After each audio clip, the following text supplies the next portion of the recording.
बिस्मिल्लाहिर्रहमानिर्रहीम नहमदुहु व नुसल्ली अला रसूलिहिल करीम। अस्सलामु अलैकुम।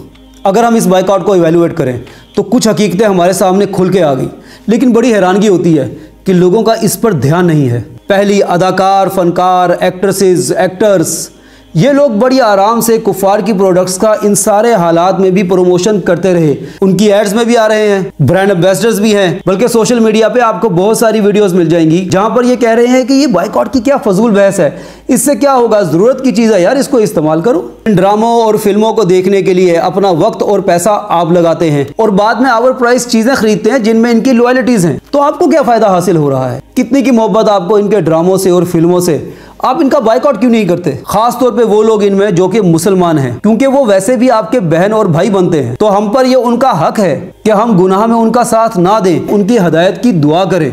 दूसरी चीज जो कि सामने आई, सब लोगों ने डिस्काउंट लगाए हैं। इससे एक और बात साबित होती है, आप ही उनका प्राइम बिजनेस हैं। तो दो काम कीजिए, एक तो अपनी प्रोडक्ट्स को यूज कीजिए, दूसरा ये बेहतरीन मौका है, जो जो अपनी प्रोडक्ट्स लॉन्च कर सकता है उसको लॉन्च करे। ऑफ कोर्स इससे उस कंपनी को फायदा होगा, लेकिन सबसे ज्यादा फायदा होगा इस्लाम को और मुसलमान ममालिक की इकोनॉमीज को।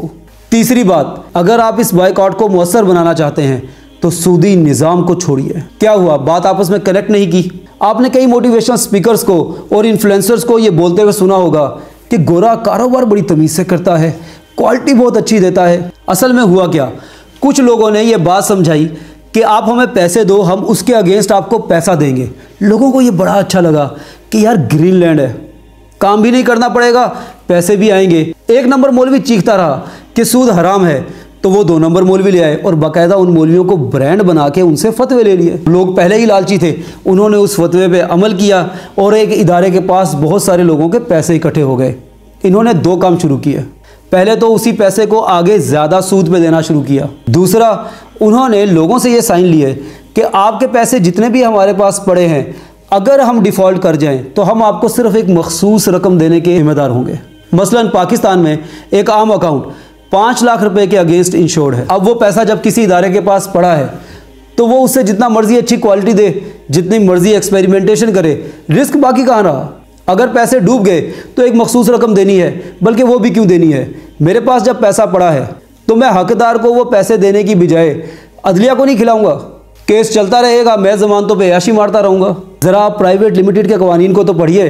प्राइवेट लिमिटेड खुद एक एंटिटी होती है, खुद एक पर्सन होता है जिस पर डेप्ट होता है। अगर वो कंपनी आगे बेच दी जाए तो वो सारा का सारा डेप्ट भी साथ ही ट्रांसफ़र हो जाता है। ये बेची जाती है ब्रांड वैल्यू पर। अगर ये आगे ट्रांसफ़र ना भी हो तो वो लायबिलिटी कंपनी के ऊपर होती है, ओनर्स के ऊपर नहीं होती।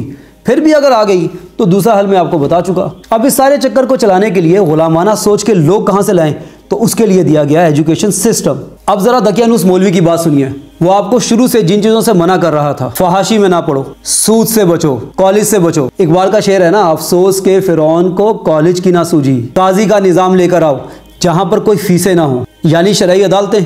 और वो आपसे कह रहा था तिजारत में आओ और अपनी नस्ल को बढ़ाओ। मजीद आसान तरीका बताऊं, हम रूट कॉज पे चलते हैं। ख्वाहिशात को कम करने के लिए और रिस्क उठाने के लिए क्या चीज़ ज़रूरी है? मौत की याद। अल्लाह का यकीन और खौफ होने के लिए क्या चीज़ ज़रूरी है? कुरान और सुन्नत। अब इन दोनों को मजीद छोटा करके बताऊं, नमाज। ये बात एक नंबर मौलवी हमेशा से जानता था कि मुसल्ले पे बैठने से तरक्की नहीं आएगी, तरक्की आएगी मुसल्ले वाले आमाल अपनाने से। इसलिए वो हमेशा से कहता रहा नमाज नमाज नमाज। अब हम खुद इस चक्कर के अंदर मजबूती से जकड़े हुए हैं कि बाहर निकलने का रास्ता नहीं मिलता।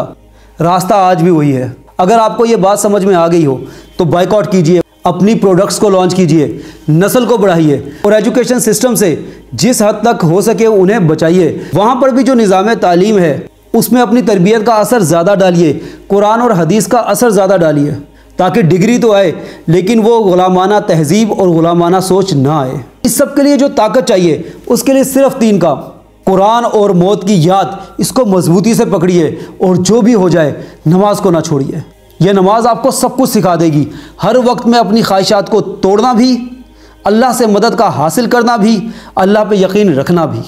और ये काफिर का शिकंजा जिसमें हम लोग फंसे हुए हैं, हम बड़ी आराम से निकल जाएंगे, क्योंकि जब अल्लाह साथ होता है तो कुछ भी मुश्किल नहीं होता। आइए अब सूए हरम लौट चले।